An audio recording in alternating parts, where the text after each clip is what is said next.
Welcome to Retail Pricing Unlocked, the podcast powered by Insight Track. With over 15 years of experience supporting retailers, we share expert insights and strategies to help you turn pricing into a competitive advantage. Now, here's today's episode. Today, we're taking a focused look at something that's really shifted, hasn't it? It's moved right out of the back office and, well, firmly onto the executive agenda. We're talking about pricing. Specifically, why pricing, especially in the volatile world of retail, really must be a C-suite priority now. For years, it was often treated as, a tactical thing, maybe siloed within merchandising or trading teams. Exactly. Sort of an administrative task, not really strategic. But the reality is, pricing is arguably the most critical lever you have.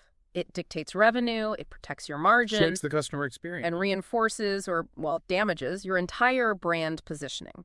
So if you're still treating it as an operational footnote, we need to explore why that mindset is, frankly, becoming an existential risk. Yeah, it really is. Our aim in this exploration is to walk through 5 critical reasons for this executive shift. We'll look at how strategic pricing protects profitability, which is key right now, why it functions as a primary engine for growth, how it directly reinforces customer trust, huge. Also, what board-level alignment means for the return on your, let's face it, massive technology investments, and critically, the escalating cost of just, standing still. It's definitely an overdue conversation, because when pricing is elevated, truly elevated to the C-suite, it stops being just reactive. It becomes this powerful, proactive driver of commercial agility. And look, this isn't just about tweaking percentages here and there. It's about establishing proper strategic ownership, applying that executive oversight, and crucially, ensuring the investment is there to move from, fragmented spreadsheets to properly scaled, intelligent systems. Right. So where do we start? Defense seems logical. Let's begin there with the defensive value, protecting profitability. I mean, that's a paramount concern for every board right now, isn't it? With costs inflating across supply chains, customer acquisition getting pricier, every single decimal point of margin matters. Profit, at the end of the day, is made or lost in those pricing decisions you execute, constantly, every hour, every day. And the exploration we've done really highlights this idea of margin leakage. It sounds a bit abstract, maybe, but for a big retailer, what does that actually look like on the ground? And why can't the old systems, the traditional ways, catch it? It's the silent killer, really. Margin leakage refers to these tiny, almost invisible losses. Perhaps discounts applied incorrectly, maybe competitors undercutting you unexpectedly in key categories, or promotional structures that just hemorrhage profit on high-volume items without anyone quite realizing the scale. So it just drips away. Precisely. And retailers who treat pricing as a sort of low-level task suffer because their processes are just too fragmented. They are effectively blind to these losses until the quarter ends, and then it's too late. Think about if you're managing thousands, tens of thousands of SKUs, and you're losing just, say, half a percentage point of margin across the board, maybe due to poor visibility or just slow reaction times, that compounds incredibly quickly. Frighteningly fast, I imagine. Absolutely. So the C-suite needs to ensure they have the right tools, the real-time technology platforms, and not just to react instantly when something happens, but actually to preemptively optimize pricing based on the broader financial goals, the product strategy. That link from the board's mandate right down to operational execution, it's just non-negotiable for defending margins today. Okay, that makes perfect sense. So if protecting the margin is step 1, the defensive line, how do we then turn this tool outwards? We're shifting now, aren't we, from defense to offense, moving to our second pillar, strategic pricing as a fundamental growth engine. Yes, the proactive side. It still seems counterintuitive to some executives, maybe those with a more traditional view. They see pricing purely as a way to control costs or hit a margin target. But the analysis paints a much broader picture, doesn't it? Pricing as a tool for genuine expansion. Absolutely. Pricing isn't merely about surviving market pressures. It's fundamentally about thriving. When you embed pricing properly into those core strategic conversations, it transforms. It stops being a necessary evil and becomes a powerful lever for growth. This is where it helps you identify and, crucially, seize profitable opportunities much faster than competitors who are still guessing or using outdated models. So what kind of opportunities are we talking about? Well, things like aggressive market expansion into new regions, perhaps, or really precise category development, where you know exactly which products need a promotional lift and which ones can actually carry a premium. And critically, it helps increase customer lifetime value. And that's not always about offering the lowest price. It's about tailoring offers and promotions with precision, so they are maximally profitable while being relevant to that specific customer segment you're targeting. But achieving that level of strategic insight, that coordination, it sounds like it requires breaking down some serious internal walls. Definitely. If you're a CEO or a CMO listening to this, what are the typical organizational barriers you need to smash through to make pricing truly function as a growth driver? The primary barrier is almost always the silo. You've got merchandising teams worried about volume targets, Right. marketing teams focused on acquisition costs, finance teams guarding the gross margin. They often have conflicting metrics, conflicting goals, and they lack a single unified pricing strategy. So everyone's pulling in slightly different directions. Exactly. So connecting this to the bigger picture, pricing has to be embedded right in those strategic conversations about market positioning, about go-to-market planning, product lifecycle management. It requires dedicated senior ownership, someone who reports directly into the commercial or revenue functions, making sure that growth mandate is translated directly into the pricing rules and logic. It simply cannot stay buried deep within a trading team's remit anymore.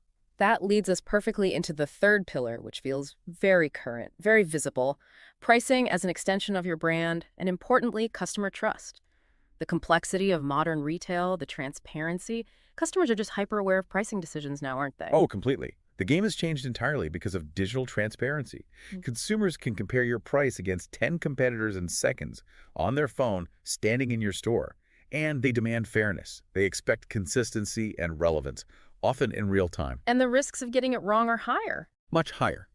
If your prices fluctuate wildly without clear reason, or, a classic example, if you offer one price online and a completely different one in-store for the same item, you are actively chipping away at trust.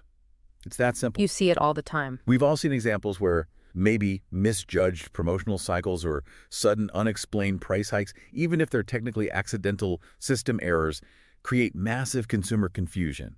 And that confusion immediately hits loyalty. It seriously erodes brand perception. It suggests, well, either incompetence or, even worse, that you're trying to exploit them. Not a good look. Not at all. So senior leadership needs to own this pricing narrative. They need to ensure that the consistency, the fairness of the pricing actively reinforces the brand's differentiation and its perceived value, rather than constantly undermining it. So the message is clear. Pricing decisions are now effectively marketing decisions too. They tell a story about who you are as a business. Spot on. But none of this strategic alignment, none of this brand consistency is really possible without the right tools. Which takes us neatly to our fourth point. Why technology transformation absolutely demands C-suite alignment to deliver any meaningful ROI. We're talking data-driven, pricing dynamic models, AI recommendations, granular competitor monitoring. This isn't some futuristic dream anymore, is it? It feels like the baseline requirement, the cost of entry. It absolutely is. If you're not doing it, you are already behind. Full stop. But here's the catch. Just buying the sophisticated software isn't the finish line, is it? It's not plug and play. Not at all. And this is where, honestly, many C-suites make a critical mistake. They view implementing a new pricing engine as fundamentally an IT project. Ah, okay. But it's not. It is a fundamental business transformation. Yeah. It touches everything. And when that technology gets deployed without proper leadership alignment, without real clarity on governance, without cross-functional agreement on the rules of engagement, you just end up with expensive, disconnected tools. Shiny objects gathering dust, metaphorically speaking. So the ROI just evaporates. Pretty much. The return on investment is destroyed because the new, powerful AI engine is forced to operate under old, restrictive, often fragmented business rules. Rules created by those siloed departments we talked about earlier. Can you give an example of how that might play out? Sure. Imagine the AI spots a really profitable dynamic pricing opportunity based on real-time demand and competitor moves. But a non-aligned trading team, maybe working off old habits or inventory targets, overrides the system with a manual price change based on, say, outdated stock logic. Undermining the whole point of the investment. Precisely.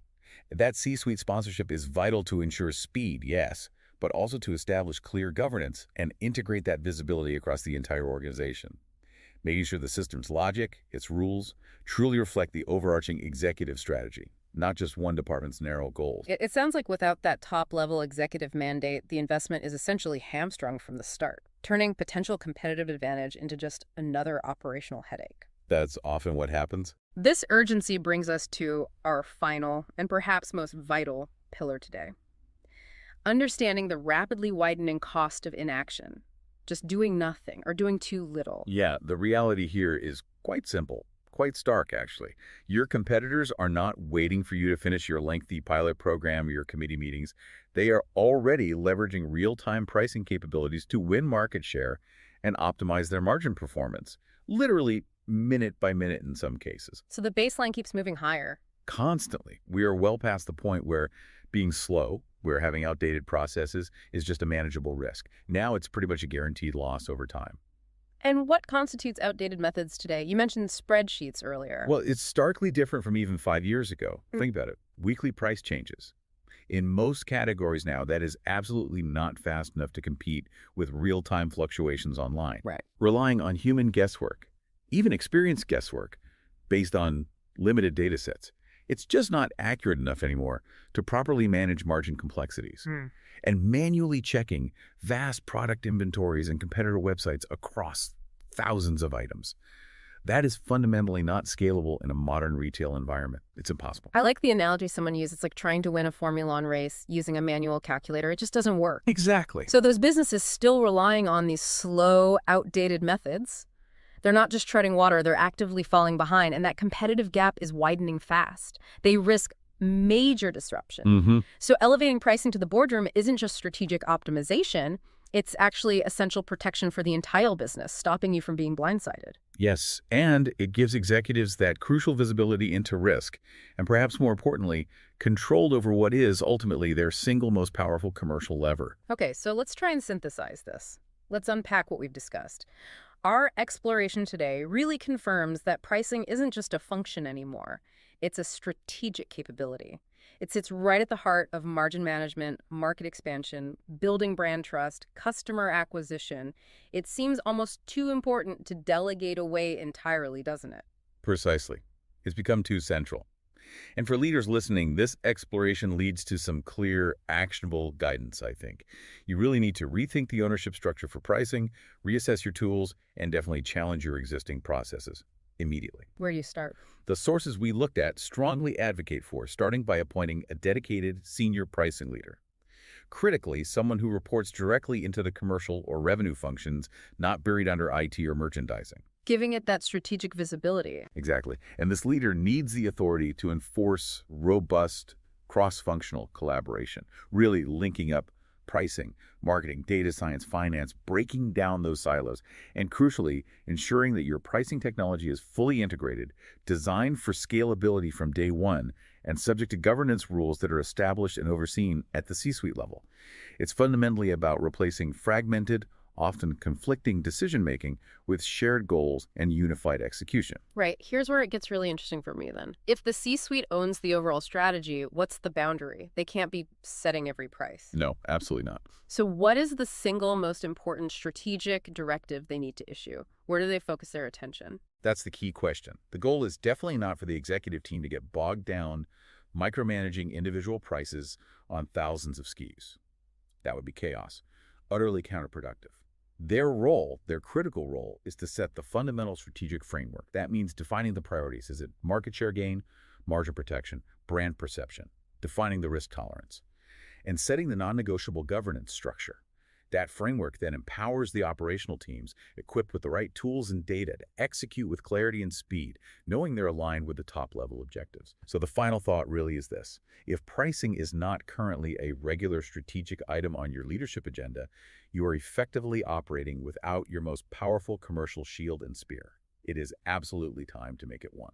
That is a very clear mandate for action. Thank you for walking us through this crucial topic today. It's been really insightful. You've been listening to Retail Pricing Unlocked, brought to you by InsightTrack. For more resources, case studies, and expert support, visit insighttrack.com. Make sure to subscribe wherever you get your podcasts, and join us again next week.